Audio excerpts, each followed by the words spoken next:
celebrate some things. And we're here to celebrate that truth that it doesn't matter what we're going through, and it doesn't matter if we're fighting cancer, and it doesn't matter if we're in the middle of divorces, or it doesn't matter whatever trials are coming, we have a God who has promised He is watching us. He is present with us, that not one sparrow falls to the ground without him noticing. So how much more valuable are you? How much more will he care for us? Consider the lilies of the field. And that's what we're here to celebrate. And we're also here to honor a great man, Monsignor McSorley. I know many of you are here because of your love for him. And he very much wanted to be with us tonight, but he has not been feeling well. So we will, however, be sharing a copy of this concert with him. So keep your prayers for him, keep your love for him.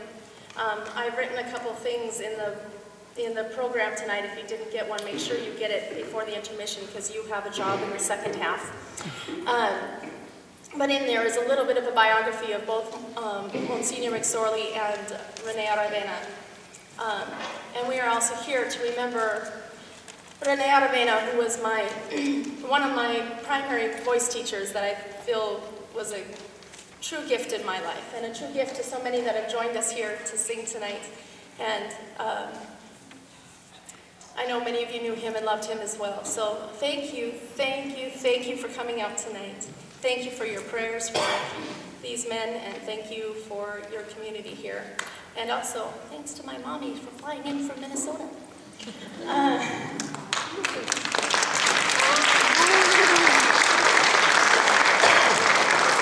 The next two songs I'm going to sing are ones that I worked on with Rene back in the day. They are two Spanish songs from De Falla Siete Canciones Españoles. And the first one, well, it's a little bit of her saying, if you live in a glass house, you shouldn't throw stones. And we're neighbors, and we might run into each other in the neighborhood, so, you know, you better stay true, or you'll be known for your falsehood. The second song is Lullaby, Nana, and it's always one that makes me think of Rene and the idea, rest, little star of the evening. Thank you.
Rene for many, many, many years. I don't know how many, but it was a lot. And years ago, she and I went to Chile to sing a concert in Rene's memory there, and his family remains close with us, and they also sent their messages of love, because while Rene was sick, they came here and got to know Father McSorley, and they sent his love, and they sent their love to him, and their prayers and their thanks to all of you for coming. Now, normally on Sunday mornings, we have the 8 a.m. Mass, which is really a lot of fun for a soprano. No. But I sing every morning at the 8 a.m. Mass with my choir, who you'll hear later. And then right after Mass, we go over and have choir practice in the choir room. So we meet usually from 9:30 to 10:30 during the second Mass of the day. However, sometimes I'm able to sneak out a little bit early, and I'll come over and stand over in this little vestibule over here and listen to the praise team sing their last song and sing along with them. And one Sunday I did that, and I saw a young man standing over in the corner, and he was singing. Now, I cannot tell you, there is nothing in the world that makes me happier than to hear people in church singing. If you would like to bless me, come to church and sing. I don't care if you're monotone, I don't care if you're too loud, I don't even care if you're on the right song. But sing praises, that's what we're here to do. But this voice, oh my, this voice came out of this very, well, you'll see, and you get to hear him. He's here for us. His name is Jimmy Aguilar. He's going to sing for us. What a blessing. And I'll let him introduce himself.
Granada, Manola cantada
tradition.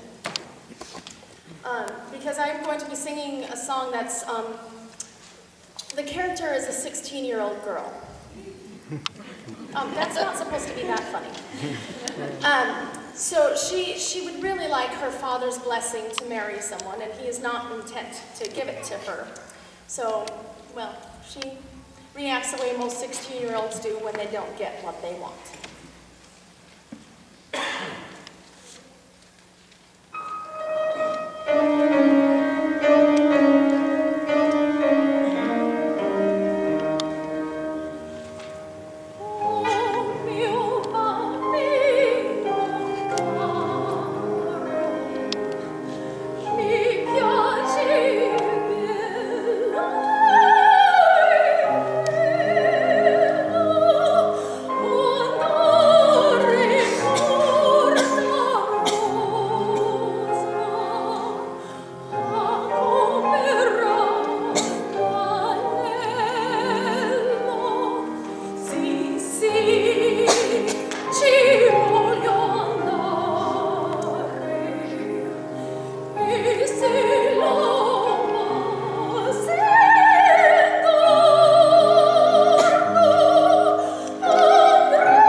Somebody walks into this church with an ability for music that, well, we're just lucky that the Galindo family in general is here. But Ed is here tonight to play for us. He's going to play Paganini's Cantabile.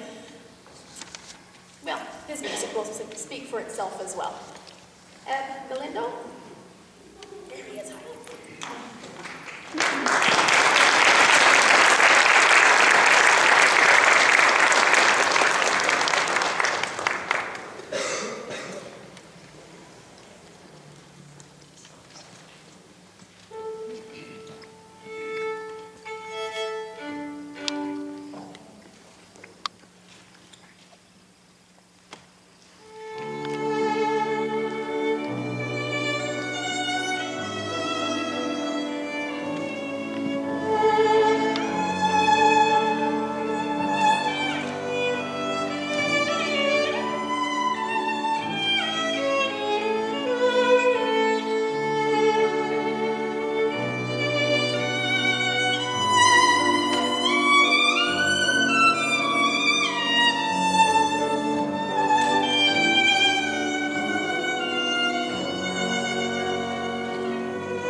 There's a couple little surprise pieces on the program, mainly because I forgot when I was typing it up. So here's one.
I have another friend that I've known now for many years from back in my Rene days, and this is Rebecca Rasmussen.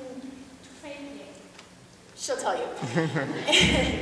And we sang together back at Cal State LA in an opera there, and then also at times when I've been unavailable, she has come and sung with the choir here and been here for the 8 o'clock Mass. So she's back home for the evening. So please welcome Rebecca Rasmussen again.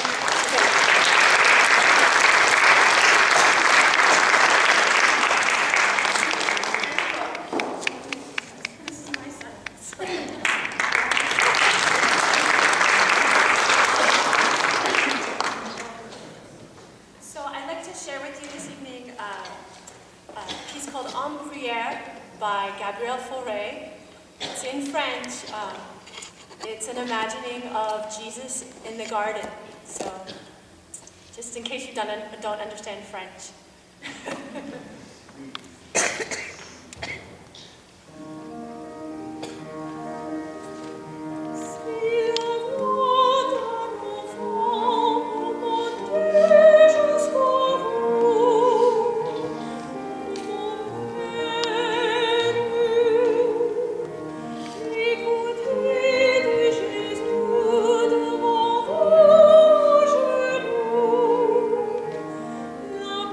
Thank you.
share with you in the first half of this concert. But before we do that, the next song that we're going to sing is called For Good.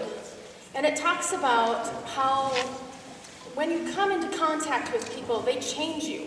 Sometimes for good, sometimes not so much. But everybody that we come in contact with changes us. And I, again, coming back to the two men that we honor tonight, can say that they both have impacted me strongly. But we're called in life to be a blessing in the same way that we've been blessed. And Father McSorley has really shown me that a lot. And when I asked him for this concert, who he wanted to do the concert for, should we, make a donation to the cancer? He chose one organization called the Covenant House of California. And I have Lynn Connor here with us tonight from Covenant House. She's going to tell you a little bit about what they do. And then Rebecca and I will sing the song For Good, and we'll go to a quick intermission. And so Lynn, where did you land? Here she comes. Down here.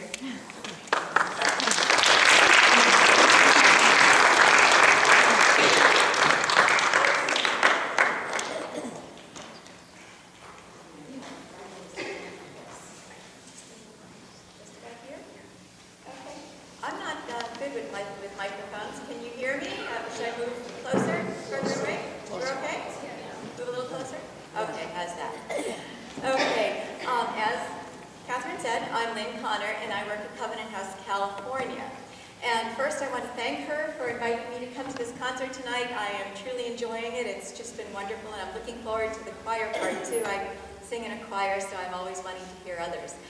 And it's sad, I love them all. They're always wonderful. But I wanted to tell you, and I also want to thank Father McSorley, Monsignor McSorley, I'm sorry. We greatly appreciate that he thought of us, and he remembered us, and he has faith in our ability to help the 18 to 24-year-old youth that turn to us when they're homeless. And now, a little bit about Covenant House. You have a little piece on the back, but I'll give you a little bit more.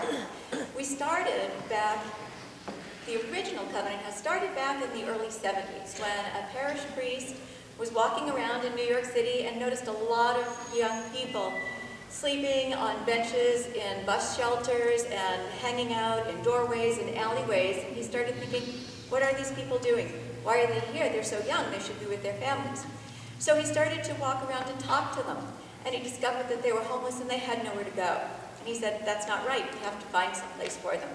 One particularly bad winter night, he invited a few into the rectory and he had them sleeping in the parlor. The next morning they got cleaned up, they had some breakfast, and they left. And they started spreading the word. And pretty soon it grew way past what they could deal with. And they realized, all of the priests started realizing, we've got to do something. And in 1972, the original Covenant House was born. And the reason that it's called Covenant House is because it's a promise. The covenant is that we promise to help the youth if the youth promise to help themselves. So it goes both ways with us, and that's one of the secrets of our success. We don't tell them, you have to do this. They say, I want to do this, help me. And that's what we do. We start by going on outreach. That is something that's been just like Father Ritter from the 60s and 70s. He would go out and talk to the youth. That's what we do. We have a van that goes out 5 days a week. Before it goes out, it loads up with bags of sandwiches, a snack bar, a piece of fruit, and a bottle of water. They put in blue jeans, sneakers, socks, underwear, shirts, sweaters, sweatshirts, blankets, anything that the youth might possibly need. They travel around Hollywood, and they go to any place that someone requests them. Last week we had someone ask us to come out to Long Beach to pick up a homeless youth, and we did. So what we do is we go out and they talk to them. Well, the outreach team goes and talks to the youth. They hear their stories. They find out what's happened to them. Almost 45% of the youth that come to us have been in the foster system, and now they have nowhere to go. They graduate, you don't graduate, you emancipate from the foster system at age 18. Some youth can stay in longer, But the ones who come to us are the ones who didn't fit the requirements for that. So they've been out in the streets, they don't know where to go, they don't know what to do, and they aren't really adults, even though they are 18 to 21. So we help them find something. We give them references for free medical care, or dental care, and we tell them some options that they can come to, including Covenant House. Eventually, they build up enough trust, and when they decide they want to come off the street, they come to see us. If they come during the daytime, they speak with the case manager right away, and they learn what our program is about. They learn some of the rules. Some people don't like the rules. No guns, well, no weapons of any kind, no drugs, no smoking except for one particular area, no alcohol, no violence, no gang-related attire of any kind. Some are ready for that, some aren't. The ones that come on with us, they come into our crisis shelter. Sometimes we actually have youth coming in the middle of the night, and then we set out mats for them with linens and pillows and blankets, and we let them sleep. And the room that they sleep in is right across from my office, and I can't tell you how many mornings I've come in at 9 o'clock to see some kid conked out, just probably sleeping safely for the first time in months. So they come to us. The first place they stay is in our crisis shelter. At the crisis shelter, they receive medical care. We have a clinic on site, and we have an agreement with Children's Hospital so we can make sure that they get everything. And we heal their bodies. They have optional mental health therapy so they can heal from any traumas that they have from the past life or the life on the street. And then when we teach them some basic life skills, and every time I say this, someone laughs, but it's true. We teach them those things that they've forgotten. You have to set an alarm clock to get up at a certain time. You have to put on clean clothes. But before you put on those clean clothes, you have to take a shower. You have to brush your hair. You have to brush your teeth. You come down to breakfast. And then those are the little things that they learn. They have to get into that structure again. They also meet with the case manager, who helps them plan the steps to move them along to go from homelessness to a house. Then we get them into our career center, which helps them find a job. It helps them get an education if they haven't finished high school, gets them into a certificate program if they want to get a certificate. We've got a lot of people who want to be nurse assistants, veterinarian assistants, a forklift operator, mechanics. We help them get into those programs and get a job afterwards.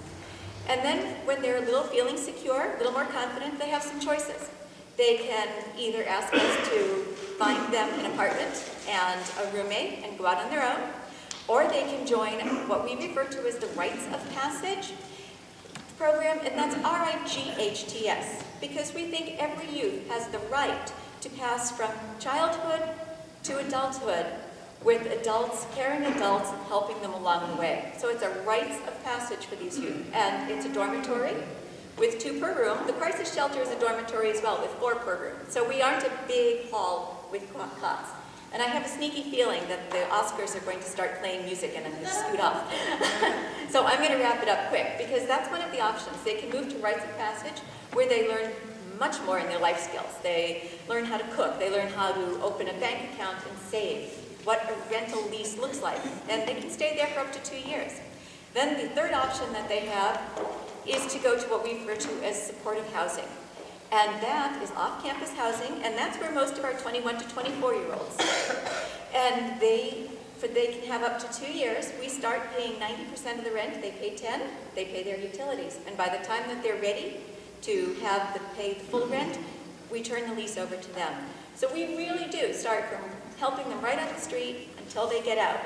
And now, because actually I'm looking forward to the rest of the music, I'm going to turn this back over to Catherine. Thank you all very much.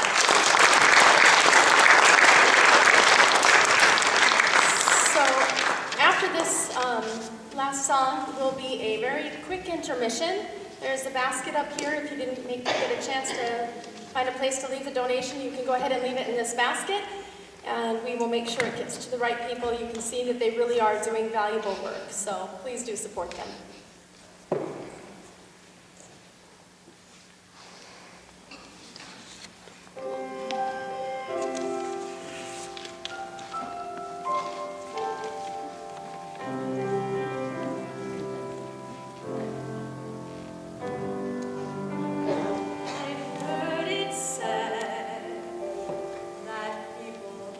Into our lives for a reason.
we will never meet again in this lifetime. So let me say before we part, so much of me is made with what I learned from you. You'll be with me like a handprint on my heart.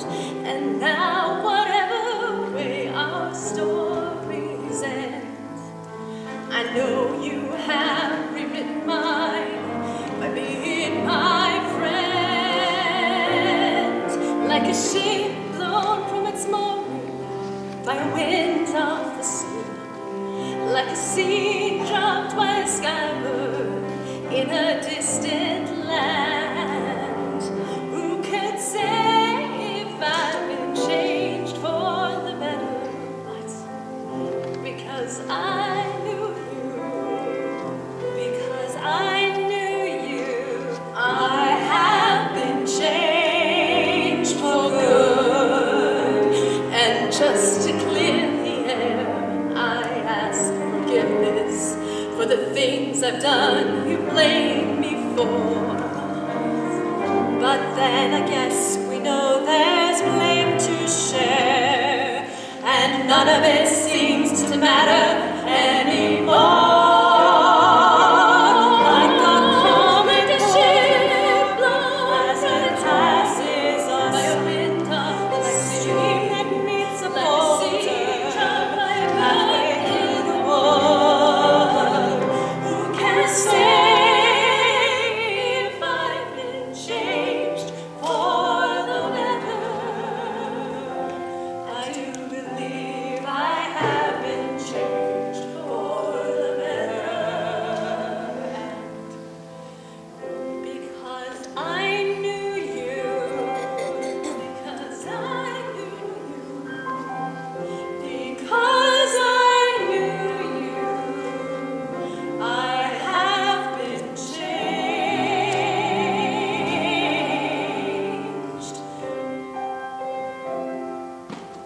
for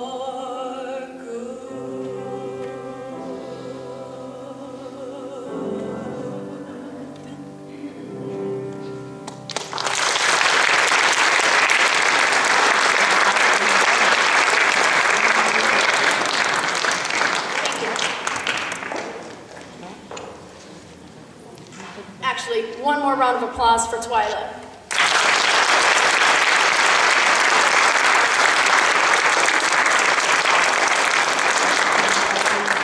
Restrooms are over on the side. I'm assuming they're still unlocked. So restrooms are over on this side.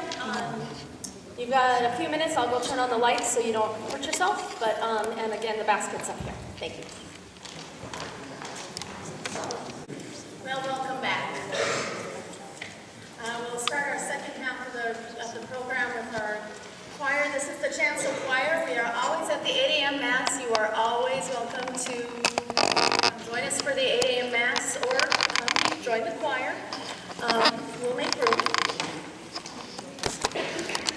Still waiting for a couple tenors to wander back in. But our first song is Be Thou My Vision. This is a traditional Irish tune, and it's one of my favorite hymns, and I hope that you do enjoy it.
why we're here.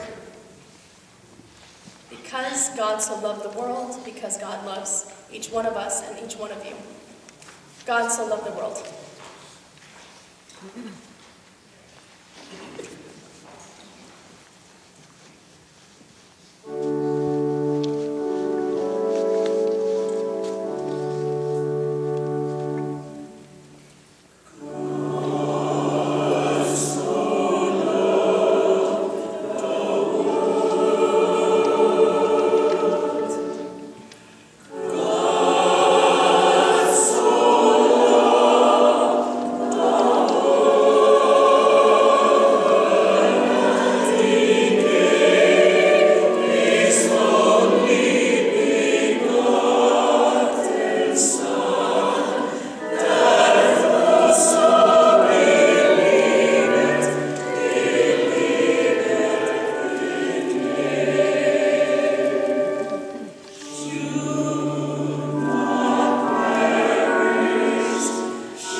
The next one, It Is Well, is a song that was written by, the words were written by Horatius.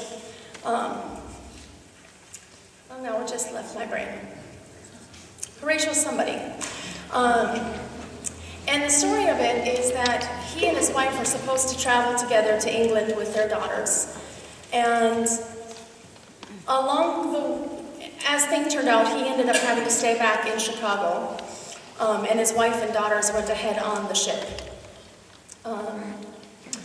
And after they were gone for a while, he got news back that the ship had been sunk, and that only his wife and I believe one of his daughters had survived, or at least it may have just even been his wife. And in the middle of that, he was actually on a ship himself at that point, on his way over to England when he heard this, and he went down into the belly of the ship and wrote this next hymn.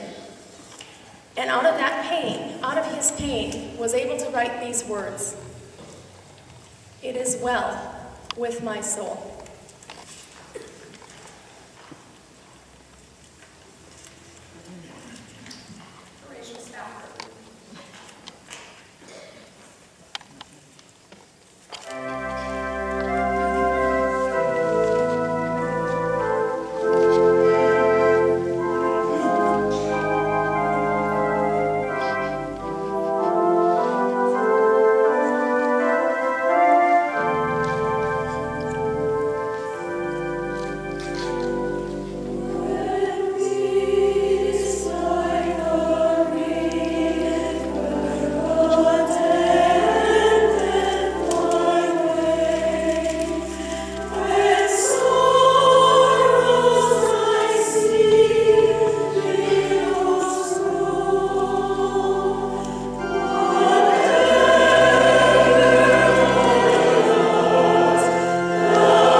call from Rene. And 11 and a half years now, actually. I got a call from Rene. It was Christmas Eve. And he said, I've turned bright yellow because the jaundice had hit him from his pancreatic cancer. He said, I can't go sing Christmas Day. Can you go substitute for me? Sure. Well, I'm still substituting. But I'm still here. And I was lucky enough to inherit from him this beautiful choir. And I was lucky enough to inherit from him the opportunity to work with Norris Freed on organ.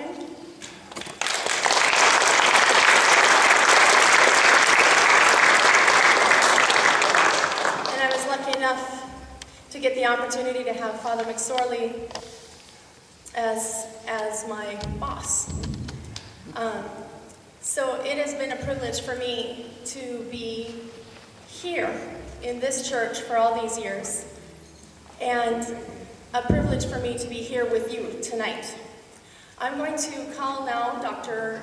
William Bellin. He was a colleague of Rene's at Cal State LA, but I think probably long before that, he actually had this choir himself. So Dr. Bellin?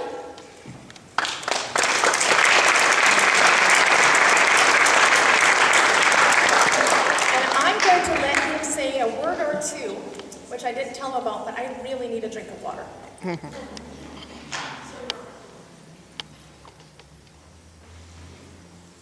Well, first of all, thank you for being here to support this wonderful choir and all the guest musicians tonight in honoring both Rene and Monsignor McSorley. Yes, I was called one year, a few years ago, to come and participate with the choir for a special concert. And after several of these events, this choir then passed on to a student of mine, and Jim Reitzel.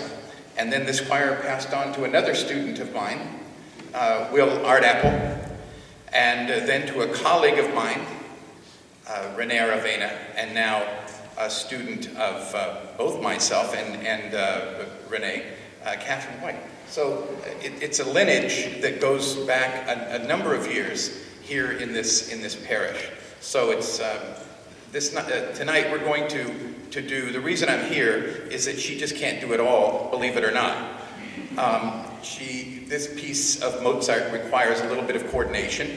We have again our wonderful violinist and organist, and together we're going to do this Laudate Dominum from the Solemn Vespers of the Confessor of Mozart, and it's one of the movements of this setting of the Vespers.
up for the evening, but I am so blessed to get to work with this man. He's so consistent and so, well, really honestly, if he can put up with me, that makes him a saint in my book. So thank you, North.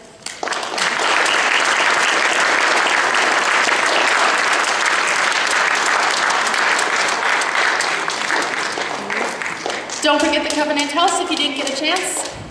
Put all your thanks in there.